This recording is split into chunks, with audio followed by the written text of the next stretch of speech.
el espacio, el tiempo y el movimiento. Suena a los pilares de todo, ¿verdad? Pues vamos a desgranar exactamente cómo funciona esto de la mecánica. Y ojo, porque no es tan intuitivo como parece. A ver, todos hablamos del espacio y del tiempo a diario, pero si nos paramos a pensarlo, ¿cómo definimos realmente el lugar exacto y el momento preciso en el que ocurre algo, un evento cualquiera? Clásicamente pensábamos que el tiempo fluía solo, como un río de fondo, pero resulta que en la física moderna, para describir la mecánica de verdad, necesitamos instrumentos físicos tangibles, relojes y reglas. Entonces, la gran pregunta es, ¿el tiempo es algo absoluto y universal o es simplemente una regla inventada a partir de cómo medimos las cosas? Claro, si queremos medir con una precisión brutal, no nos vale un reloj de cuerda que se atrasa con el calor. Necesitamos la propia naturaleza. La física se apoya en estándares naturales que no cambian en absoluto.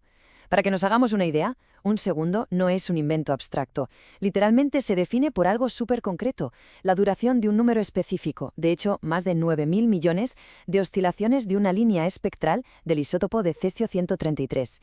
Es alucinante, la naturaleza misma es la que nos marca el compás. Y bueno, con el espacio pasa exactamente lo mismo. Medir distancias es algo súper terrenal. Antes usábamos barras de metal guardadas bajo llave, pero hoy en día la unidad de distancia tiene un ancla puramente atómica. El metro se define físicamente, y esto es clave, como un múltiplo exacto de la longitud de onda de una línea espectral, en concreto, una de color naranja, del isótopo de Krypton 86. Así que, resumiendo, nuestras reglas y nuestros relojes están cimentados en el comportamiento más íntimo e inmutable del universo. Y fíjate lo que esto significa, porque es un cambio de chip total. Las unidades de medida no son simples conceptos abstractos que tenemos en la cabeza. Que va, un metro y un segundo son, en la práctica, características físicas de los átomos. Esto es súper potente porque significa que los propios instrumentos de medición, nuestras reglas, nuestros cronómetros, son en sí mismos objetos físicos de estudio. Y, por supuesto, obedecen a las mismas reglas y leyes que los fenómenos que intentan medir. Vale, con esta base hablemos del movimiento. Hay que tener clarísimo que el movimiento siempre es relativo a otra cosa. Imagínate a alguien sentado tan tranquilo en un escritorio y a otra persona dando vueltas en una silla de oficina al lado. Para el de la silla, es el escritorio el que está dando vueltas. Esto nos lleva al concepto de sistema de referencia, que básicamente es un conjunto de cuerpos conectados entre sí que usamos para medir cuándo y dónde pasa cualquier cosa. Todo depende de las gafas con las que mires, o mejor dicho, desde dónde mires. Pero ojo que en la física no todos los sistemas de referencia valen para todo. Aquí es donde entran los famosos sistemas inerciales. Un sistema inercial es, por definición, aquel donde los cuerpos se quedan totalmente quietos o se mueven en línea recta y a velocidad constante si nadie los empuja. Y aquí viene el dato curioso. Solemos pensar que la Tierra es uno de ellos, pero en realidad es solo una aproximación. Como la Tierra está rotando y trasladándose alrededor del Sol, está llena de pequeñas aceleraciones ocultas que nos descuadrarían por completo cualquier medición milimétrica. Entonces, si la Tierra no nos sirve al 100%, ¿de dónde sacamos un sistema inercial de verdad? Pues tenemos que mirar al cielo, a las estrellas fijas de nuestra Vía Láctea.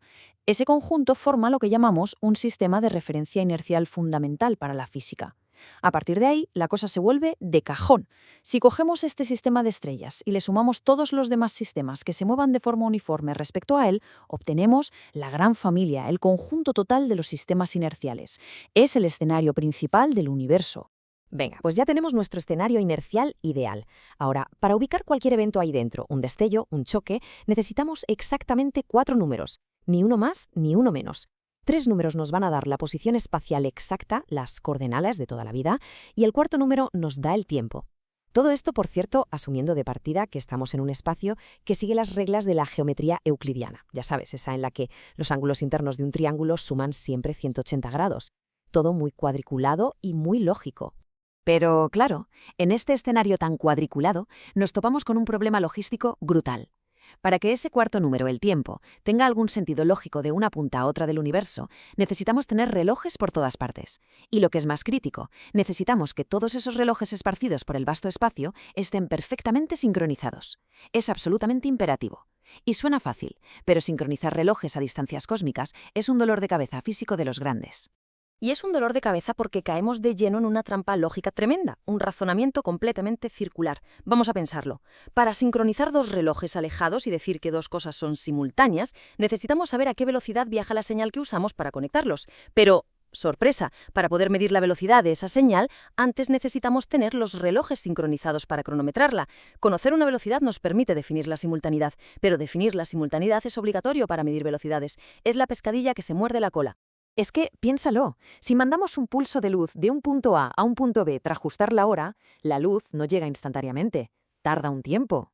Por lo tanto, sincronizar relojes exige sí o sí calcular esa velocidad de transmisión. Pero sin relojes en hora no podemos calcularla. Es un rompecabezas matemático impresionante. Estamos literalmente atrapados intentando definir el tiempo con la velocidad. ¿Y la velocidad con el tiempo? Bueno, pues para salir de este bucle infinito, la física hace un movimiento magistral, hace una suposición fundamental. Postula que el espacio y el tiempo posean homogeneidad y isotropía. Suena muy técnico, pero básicamente significa asumir que las propiedades de la física son idénticas en todas partes y apuntando en cualquier dirección. Gracias a esta uniformidad, podemos asegurar que la luz va a tardar lo mismo en ir que en volver. Y ¡pum! Misterio resuelto. Ya tenemos una base súper sólida para poder sincronizar nuestros relojes sin volvernos locos. Y ya que hablamos de la luz, hay que aclarar una duda súper común sobre las velocidades. Ojo a esto. Por un lado tenemos la velocidad de la luz en el vacío, la famosísima c, que es siempre la misma, se mueva como se mueva el que la emite. Esta es la velocidad límite a la que podemos enviar una señal real o transferir energía. Pero por otro lado está la velocidad relativa, digamos VLV. Si mides desde tu sistema cómo se alejan dos objetos en direcciones opuestas, matemáticamente esa suma puede dar un número superior a la velocidad de la luz. Y no pasa nada. Nadie ha roto las leyes de la física, porque ahí no hay ninguna transferencia de energía real. Es solo un cálculo en nuestras coordenadas. Con todo esto claro, nos surge un reto. Si vemos ocurrir algo desde un sistema inercial que está quieto y otra persona lo ve desde un sistema que pasa volando a toda pastilla, nuestras descripciones tienen que cuadrar de alguna forma, ¿no? Pues de eso se encargan las famosas transformaciones de coordenadas. Básicamente son unas fórmulas matemáticas súper precisas que nos sirven de traductor.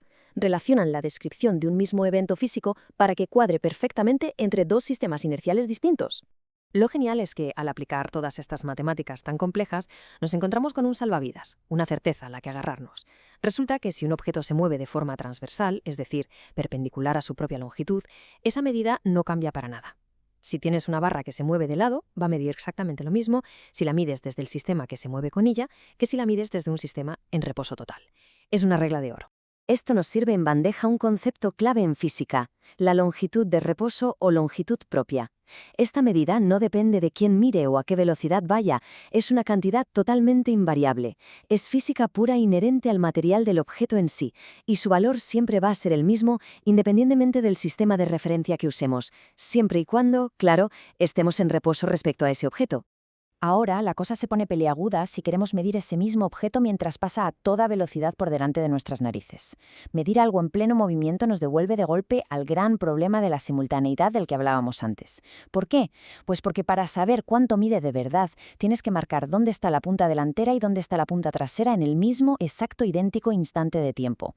No vale marcar una y un segundo después la otra. Y como ya hemos visto, definir ese mismo instante a distancia tiene tela. Y ojo, que al tiempo le pasa exactamente lo mismo que a la longitud. También tiene su versión inamovible. Le llamamos el periodo propio, o tiempo propio de un reloj. Es una cantidad totalmente invariante. Y no es otra cosa que el tiempo puro y duro medido por alguien que está completamente en reposo al lado de ese reloj.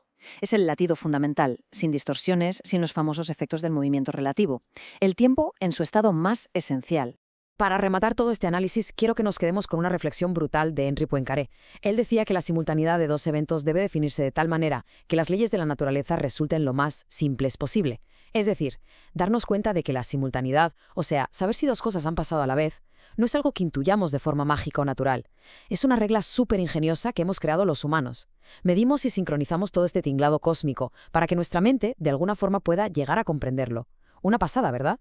Te dejo con esta idea. La próxima vez que mires el reloj, plantéate si estás viendo el universo fluir o si solo es una herramienta brillante que hemos inventado para ponerle un poco de orden al cosmos.